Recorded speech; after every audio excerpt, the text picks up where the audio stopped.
Welcome to Windchime Storytime. I'm David. And I'm Reese.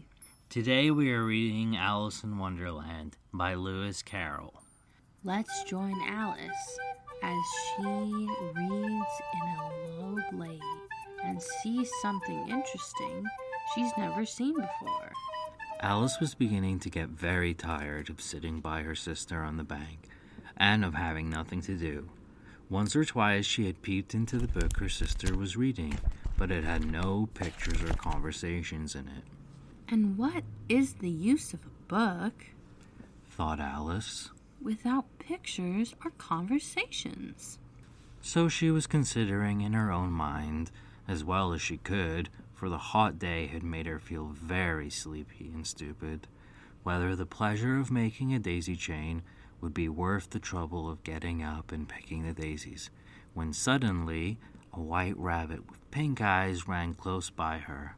There was nothing so very remarkable in that, nor did Alice think it so very much out of the way to hear the rabbit say to itself, oh dear, I shall be late." When she thought it over afterwards, it occurred to her that she ought to have wondered at this, but at the time it all seemed quite natural. But when the rabbit actually took a watch out of its waistcoat pocket and looked at it and then hurried on, Alice started to her feet, for it flashed across her mind that she had never before seen a rabbit with either a waistcoat pocket or a watch to take out of it, and burning with curiosity, she ran across the field after it, and fortunately was just in time to see it pop down a large rabbit hole under the hedge. And another moment down went Alice after it, never once considering how in the world she was to get out again. The rabbit hole went straight on like a tunnel for some way, and then dipped suddenly down, so suddenly that Alice had not a moment to think about stopping herself before she found herself falling down a very deep well. Either the well was very deep, or she fell very slowly, for she had plenty of time as she went down to look about her and to wonder what was going to happen next. First, she tried to look down and make out what she was coming to, but it was too dark to see anything. Then she looked at the sides of the well and noticed that they were filled with cupboards and bookshelves. Here and there she saw maps and pictures hung upon pegs. She took down a jar from one of the shelves. As she passed, it was labeled Orange marmalade. But to her great disappointment, it was empty. She did not like to drop the jar for fear of killing somebody underneath, so managed to put it into one of the cupboards as she fell past it. Well, thought Alice to herself, after such a fall as this, I shall think nothing of tumbling downstairs. How brave they'll all think of me at home. Why, I wouldn't say anything about it, even if I fell off the top of the house. Which was very likely true. Down, down, down. Would the fall never come to an end? I wonder how many miles I've fallen this time, she said aloud. I must be getting somewhere near the center of the earth. Let me see. That would be 4,000 miles down, I think. For, you see, Alice had learnt several things of this sort in her lessons in the schoolroom, and though this was not a very good opportunity for showing off her knowledge, as there was no one to listen to her, still it was good practice to say it over. Yes, that's about the right distance. But then I wonder what latitude or longitude I've got to. Alice had no idea what latitude was, or longitude either, but thought they were nice grand words to say. Presently she began again. I wonder if I shall fall right through the earth. How funny it'd seem to come out among the people that walked with their heads downwards. The antipathies, I think. She was rather glad there was no one listening this time, as it didn't sound at all the right word. But I shall have to ask them what the name of the country is, you know.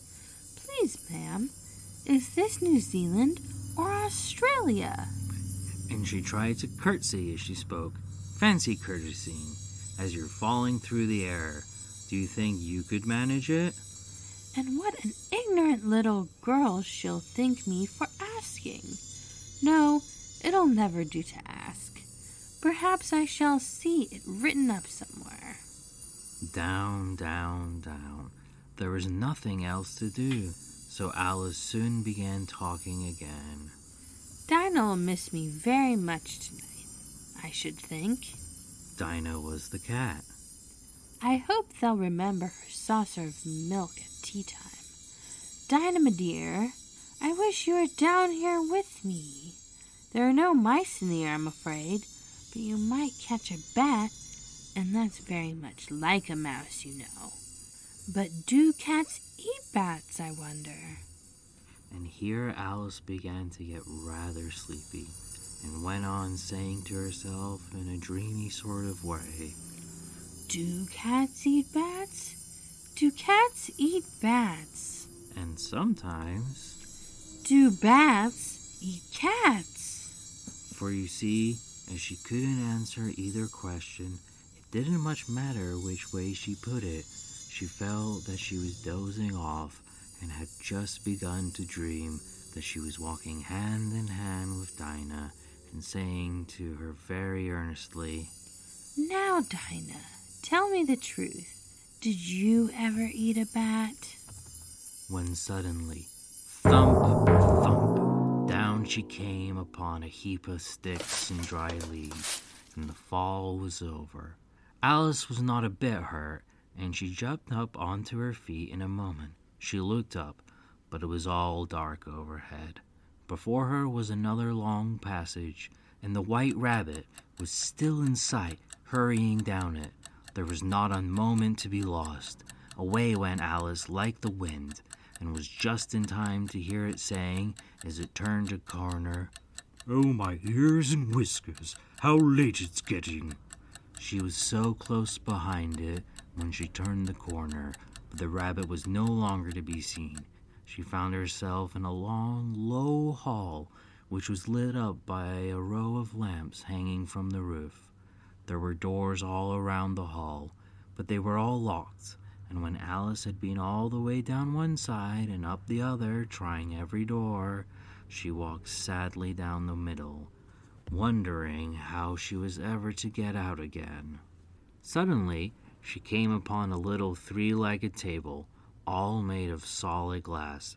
There was nothing on it except a tiny golden key, and Alice's first thought was that it might belong to one of the doors of the hall.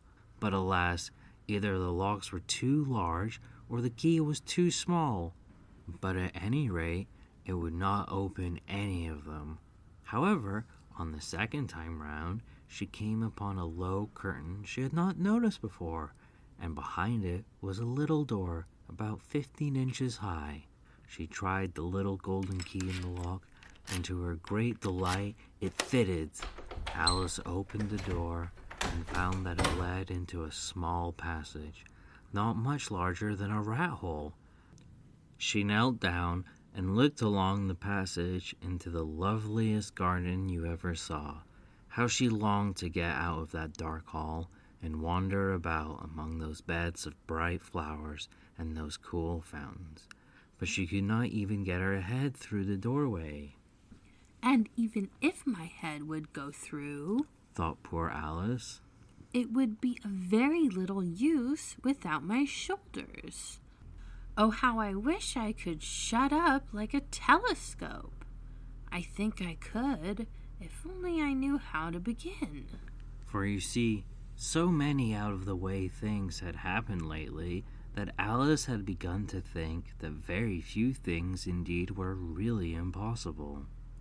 There seemed to be no use in waiting by the little door, so she went back to the table, half hoping she might find another key on it, or at any rate a book of rules for shutting people up like telescopes. This time she found a little bottle on it. Which certainly had not been here before, said Alice, and round the neck of the bottle was a paper label with the words, Drink me, beautifully printed on it in large letters. It was all very well to say, "Drink me." but the wise little Alice was not going to do that in a hurry. "No, I'll look first," She said, "and see whether it's marked poison or not." for she had read several nice little histories about children who had got burnt and eaten up by wild beasts and other unpleasant things, all because they would not remember the simple rules their friends had taught them, such as that a red-hot poker will burn you if you hold it too long, and that if you cut your finger very deeply with a knife, it usually bleeds. And she had never forgotten that if you drink much from a bottle marked poison, it is almost certain to disagree with you sooner or later. However, this bottle was not marked poison. so Alice ventured to taste it, and finding it very nice, it had, in fact, a sort of mixed flavor of cherry tart, custard, pineapple, roast turkey, toffee, and hot buttered toast. She very soon finished it off. Thanks for listening to Wind Chime Storytime. Have a pleasant day. And the next adventure is on the way. Bye.